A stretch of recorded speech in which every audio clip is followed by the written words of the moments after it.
The Feather Pillow by Horacio Quiroga.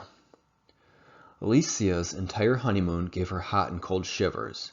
A blonde, angelic, and timid young girl, the childish fancies she had dreamed about being a bride had been chilled by her husband's rough character.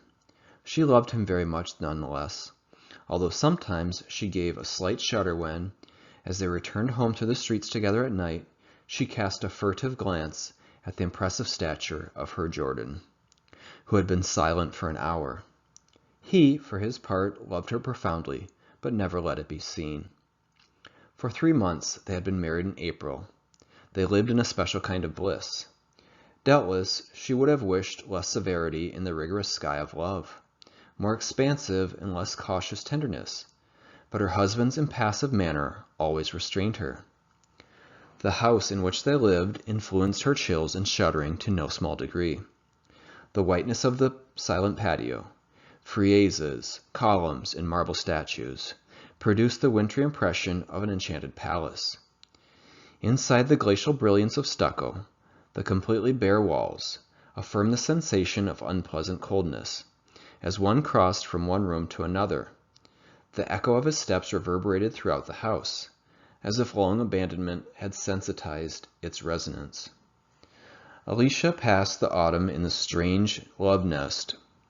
She had determined, however, to cast a veil over her former dreams and live like a sleeping beauty in the hostile house, trying not to think about anything until her husband arrived each evening. It is not strange that she grew thin. She had a light attack of influenza that dragged on insidiously for days and days. After that, Alicia's health never returned. Finally, one afternoon, she was able to go into the garden, supported on her husband's arm. She looked around listlessly. Suddenly, Jordan, with deep tenderness, ran his hand very slowly over her head, and Alicia instantly burst into sobs, throwing her arms around his neck. For a long time she cried out all the fears she had kept silent, redoubling her weeping at Jordan's slightest caress. Then her sobs subsided, and she stood a long while, her face hidden in the hollow of his neck, not moving or speaking a word. This was the last day Alicia was well enough to be up. On the following day she awakened feeling faint. Jordan's doctor examined her with minute attention, prescribing calm and absolute rest. "I don't know," he said to Jordan at the street door. "She has a great weakness that I am unable to explain, and with no vomiting, nothing. If she wakes tomorrow as she did today, call me at once." When she awakened the following day, Alicia was worse. There was a consultation. It was agreed that there was an anemia of incredible progression, completely inexplicable. Alicia had no more fainting spells, but she was visibly moving toward death. The lights were lighted all day long in her bedroom, and there was complete silence. Hours went by without the slightest sound. Alicia dozed. Jordan virtually lived in the drawing room, which was also always lighted. With tireless persistence, he paced ceaselessly from one end of the room to the other. The carpet swallowed his steps. At times he entered the bedroom and continued his silent pacing back and forth alongside the bed, stopping for an instant at each end to regard his wife. Suddenly, Alicia began to have hallucinations, vague images, at first seeming to float in the air, then descending to floor level. Her eyes excessively wide, she stared continuously at the carpet on either side of the head of her bed. One night she suddenly focused on one spot. Then she opened her mouth to scream, and pearls of sweat suddenly beaded her nose and lips. "Jordan! Jordan!" she clamored, rigid with fright, still staring at the carpet.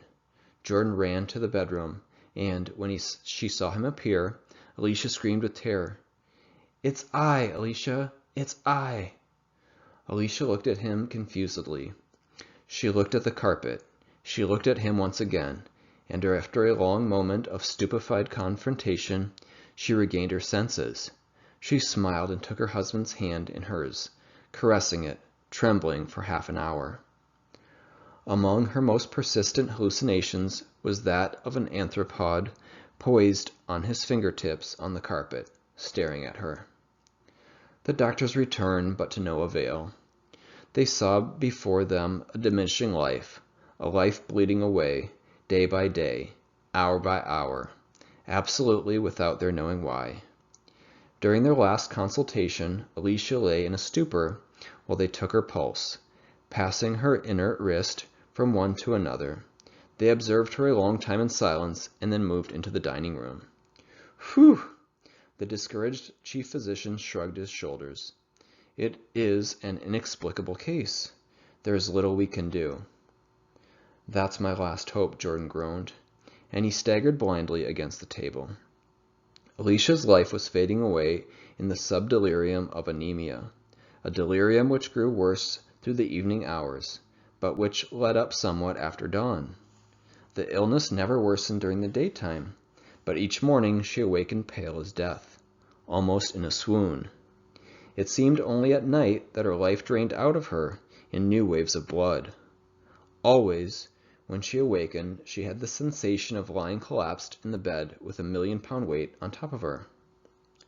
Following the third day of this relapse, she never left her bed again. She could scarcely move her head. She did not want her bed to be touched, not even to have her bed covers arranged.